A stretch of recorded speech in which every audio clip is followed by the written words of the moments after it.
Welcome back to the channel where Cathay Pacific has temporarily grounded Airbus A350s as it continues to investigate engine problems following a flight returning to Hong Kong. The airline says that engine components are affecting its Airbus A350 fleet, with flight CX383 returning to Hong Kong following what was intended to be just a routine flight to Zurich in Switzerland. Bloomberg reports that the aircraft in question, which was an A350-1000 specifically, did encounter engine troubles, which required subsequent inspections and the precautionary grounding of aircraft.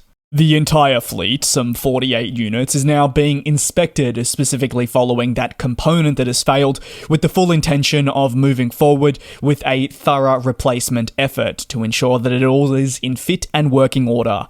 Therefore, flights on the Airbus A350 are being cancelled today, which is September 3 local time, and this is having an impact on the airline's business from not just your internal functionality, but also its customers. We've seen time and time again that simple things such as strike action can have a cascading effect on an airline's performance across a month, let alone just a week. From an operational standpoint, you will then feel the knock-on effects of finances. Correcting these latest issues isn't though expected to take a long time, as Cathay Pacific has already stated that it has the spare parts required to perform the work.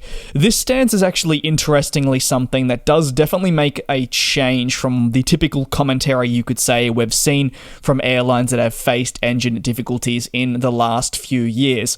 I'll point directly towards ongoing supply chain issues for Pratt & Whitney, and this is their geared turbofan engine crisis, which have led several executives to be very vocal about their frustrations surrounding the availability of parts, maintenance, and more, affecting their business for not a couple of days, but more so years. Furthermore, Cathay Pacific's decision to only have these aircraft on the ground for a short period is as it implements the required fix, and is a massive positive for the business that it is at this point only going to be for a short period, and they will momentarily return back into service. And on top of that, it does to a certain extent reflect well on Rolls-Royce, the engine maker, that the problem can be quickly resolved when there is a fault. Obviously, you wouldn't want a fault to occur, but why I'm saying this is because, again, look towards counterparts in the industry, such as those geared turbofan ones with Pratt & Whitney, and it is quite the opposite.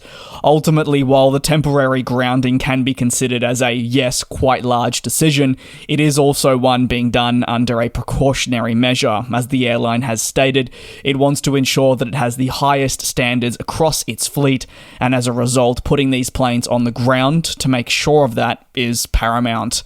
While no specific timeframe has been provided concerning when the fix will be implemented fleet-wide, as this is still very fresh and we don't have the exact expectation on hours, the airline is still remaining true to its word that this will be a short-term grounding and is working diligently to fix the problem. But either way, this is something that has definitely made headlines in the last 24 hours. I'd love to hear your take down below in the comments. Thanks a lot for watching, take care, be safe, and I'll see you same place, same time tomorrow for your regular proceedings, which will be a long-form industry recap.